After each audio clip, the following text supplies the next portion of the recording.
So the final accent that you have looks like a little hook on the bottom of the letter C. So you'll remember all of these go over vowels, and then you only have one other accent, and it is the only accent that you will ever see over a consonant. And actually it makes the hard C into an S sound. So here's your regular C, and then you put a little hook on it, like that. And then it makes it go from sounding like a C, like a K, or a Ch, but a K, to an S sound. S.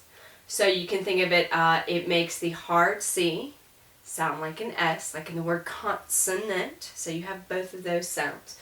And this is called a cedilla, like tortilla. This is a cedilla.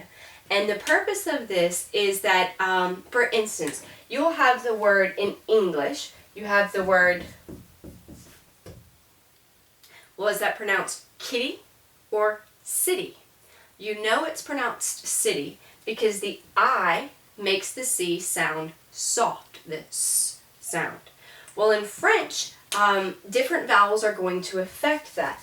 And so anytime you see the C with a hook, it's always going to have that S sound. For instance, this word, it's actually two words, looks like kava, and it is kava because the A makes it sound hard. But if I put a cedilla on the C, now it's going to be an S sound. And so this is pronounced ça va. And don't forget, ah. Okay, so ça va.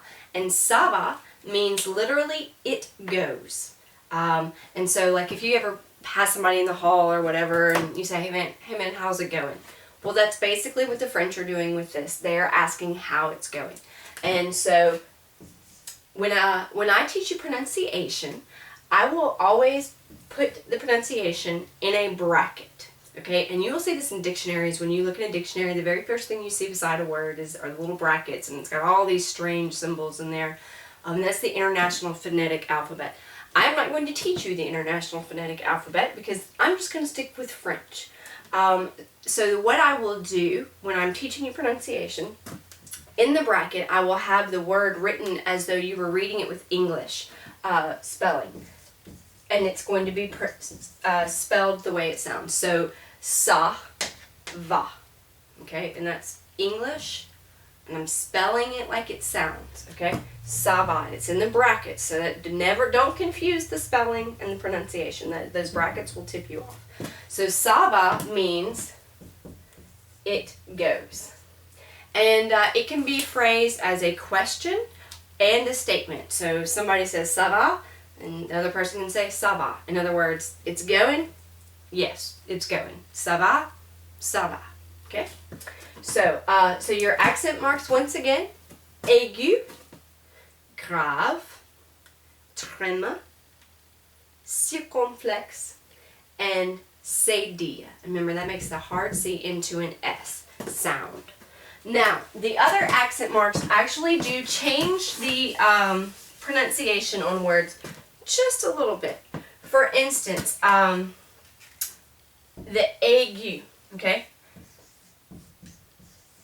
In English, this looks like et, if it looks like a word at all. It's going to look like et. But in French, this word has two accent aigus in it. And if there are two and they only go over vowels, take a wild guess. That's right. This is what it's going to look like. And now, this is pronounced et. And so you can think of this as the accent aigu makes your voice almost raise a little bit. So instead of et, it's et. Et.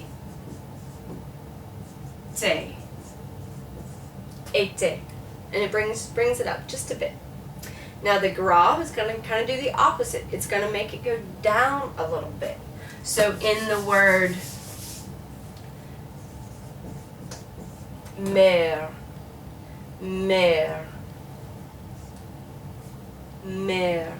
okay? So notice here you have two different E's. Now this E is silent, no accent mark.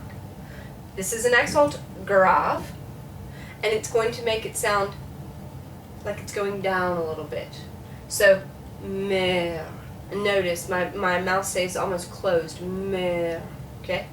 This one brings it up. E, te. Alright? So, and e. Alright? Then you have the trema. And the trema, remember the little mouse ears, okay? So let's say you have this word.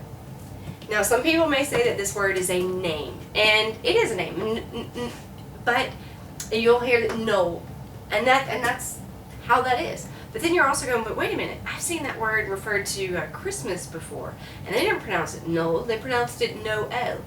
Well, that's because the French word for Christmas, which is Noel, is this word, but it has an accent mark in it. It's got two little dots above this E. And all of a sudden, what happened is instead of this being one, like that being one sound, no, okay, the trema makes it stop and start. So you have no, L, no, L. So the trema, like remember that little trembling mouse? Well, when you tremble, you stop and start your movements, right? So that's what you are doing with the vowel that it's over. You stop the word and start it. So you have no, L. You just put a little break in there, okay? And the circumflex is your the last accent that goes over vowels. And your circumflex, it was originally, if you know anything about music, it's almost like it makes it staccato, like, you know. But it also denotes where a long time ago in the spelling of the word there was probably an S after this. For instance,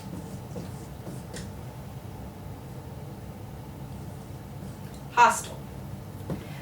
This is where you can go and stay in a hotel if you're between certain ages, and I think in France you can't be over 35 and stay in a hostel, or 25. So a hostel is not just a horror movie, it actually is a place where you can go and stay. Well, in our English, if we took out this S, we'd end up with a hotel. Well, that's what it is. And then in the French, you're going to see this word, and it's going to have an accent mark over that O. So remember, this was O, and remember this is very pronounced, staccato-like if you know music. So this is hôtel, hôtel. And once again, yes, there used to be a little S beside that in the spelling. So those are your accent marks, those are your letters, and I think we are good.